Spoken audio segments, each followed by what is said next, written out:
भारत से बातचीत को बेताब चीन, अब जयशंकर के साथ शांति का राग अलापेंगे वांगी। रघुराम राजन ने मोदी सरकार को चेताया, अर्थव्यवस्था और बदहाल होगी, जीडीपी के आंकड़े बर्बादी का आलाम। बीजेपी की आईटी सेल पर बरसे स्वामी, बोले फर्जी अकाउंट बनाकर मुझ पर कर रहे हमला, तुरंत निकाल दे पार्टी। कुशीनगर में टीचर की गोली मारकर हत्या, भीड़ ने बदमाश को पीट पीट कर मारा, बेबस देखती रही पुलिस, तरिया सुजान थाने के रामपुर बंगरा गांव का मामला। नमस्कार, आईबीएन भारत के खास बुलेटिन समाचार लगातार में आपका स्वागत है। मैं हूं देवेंद्र कुशवाहा। रुक करते हैं खबरों की तरफ। लद्दाख में भारत से मुंह की खा चुका चीन अब सीमा पर शांति का राग अलाप रहा है। चीन भारत से बातचीत के लिए कितना बेताब है, इसका पता शंघाई सहयोग संगठन के रक्षा मंत्रियों की बैठक के दौरान ही लग गया था।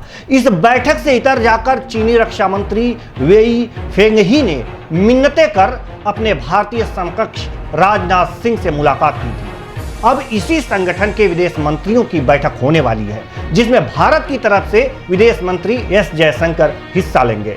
बैठक के दौरान विदेश मंत्री जयशंकर अपने चीनी समकक्ष को 3488 किलोमीटर एलएसी भारत चीन सीमा पर न्यूनतम संख्या में सैनिकों को रखने और द्विपक्षीय समझौतों को लागू करने की याद दिलाएंगे। वे यह भी मांग करेंगे कि चीनी सेना गोगरा हॉट स्प्रिंग में पहले ही स्थिति को बहाल करे और पेगोंग झील के उत्तरी किनारे से भी तत्काल पीछे हटे। देश की गिरती अर्थव्यवस्था को लेकर रिजर्व बैंक के पूर्व गवर्नर रघुराम राजन ने यह चेतावनी देते हुए मोदी सरकार को सलाह दी है कि अगर स्थिति को अभी नहीं संभाला गया तो भारतीय अर्थव्यवस्था में और गिरावट आ सकती है। रघुराम राजन ने कहा कि वर्ष 2020-21 की पहली तिमाही के जीडीपी के आंकड़े अर्थव्यवस्था की तबाही का अलार्म है, इसलिए सरकार को अलर्ट हो जाना चाहिए। रिजर्व बैंक के पूर्व गवर्नर रघुराम राजन ने यह सुझाव अपने लिंक्डइन पेज पर पोस्ट में दिया।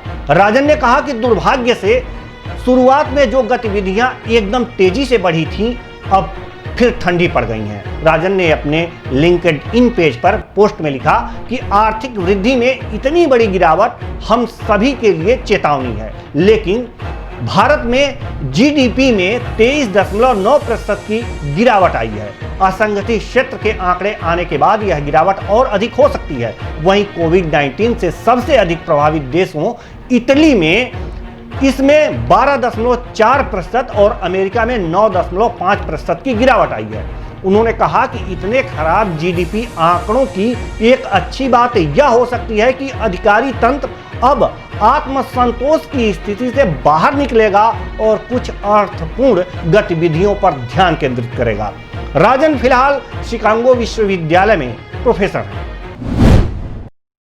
भारतीय जनता पार्टी के राज्यसभा सांसद सुब्रमण्यम स्वामी अपनी ही पार्टी की आईटी सेल पर बरस पड़े हैं। सुब्रमण्यम स्वामी की ओर से ट्वीट कर कहा गया है कि बीजेपी की आईटी सेल फर्जी अकाउंट बनाकर मुझ पर हमला कर रही है।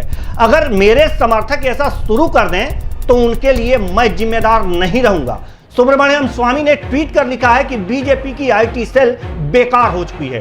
कुछ मेंबर फर्जी आईडी बनाकर मुझ पर हमला कर रहे हैं। अगर मेरे प्रशंसक ऐसा करने पर उतरे तो उनके लिए मैं जिम्मेदार नहीं रहूंगा। जैसे मुझ पर हमला करने के लिए बीजेपी को जिम्मेदार नहीं ठहराया जा सकता। राज्यसभा सांसद ने इस दौरान बीजेपी आईटी सेल के प्रमुख अमित मालवीय पर निशाना साधा है। उन्होंने लिखा है कि इसे इग्नोर कर रहा हूं, लेकिन बीजेपी को तुरंत इन्हें निकालना चाहिए। सुब्रमण्यम स्वामी ने लिखा है कि एक मालवीय कैरेक्टर ही इस पूरी गंदगी को चला रहा है। हम मर्यादा पुरुषोत्तम राम की पार्टी हैं, रावण या दुशासन की नहीं। गौरतलब है कि सुब्रमण्यम स्वामी ऐसे सांसद हैं जो पार्टी में रहकर भी कुछ ऐसा बयान दे देते हैं जो कभी पार्टी के लिए मुसीबत बन जाता है, लेकिन इस बार उन्होंने अमित मालवीय के खिलाफ मोर्चा खोल दिया है। ट्विटर पर कई समर्थकों को जवाब देते हुए स्वामी ने इस बात को कहा कि जेपी नड्डा को तुरंत अमित मालवीय को आईटी सेल प्रमुख के पद से हटा देना चाहिए।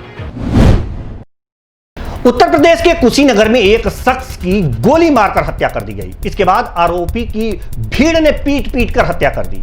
मामला तरिया सुजान थाना क्षेत्र के रामपुर बांगरा गांव का है। मौके पर पहुंची पुलिस ने तफ्तीश शुरू कर दी है। साथ ही दोनों लाशों को पोस्टमार्टम के लिए भेज दिया गया है। बताया जा रहा है कि रामपुर बांगरा गांव के रहने वाले सुधीर सिंह अपने घर के सामने बैठे थे, तभी गोरखपुर के रहने वाले एक शख्स ने उन पर ताबड़तोड़ फायरिंग की। इस फायरिंग में सुधीर सिंह की मौके पर ही मौत हो गई, लेकिन फायरिंग की आवाज सुनते ही ग्रामीण आ पहुंचे और आरोपी को घेर लिया।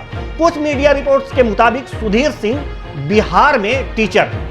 खुद को घिरा देखकर बदमाश ने हवाई फायरिंग की, लेकिन बेकाबू भीड़ ने आरोपी की लाठी डंडे से जमकर पिटाई की। इस दौरान मौके पर पहुंची पुलिस ने आरोपी को बचाने की कोशिश की, लेकिन वह कामयाब नहीं हुए।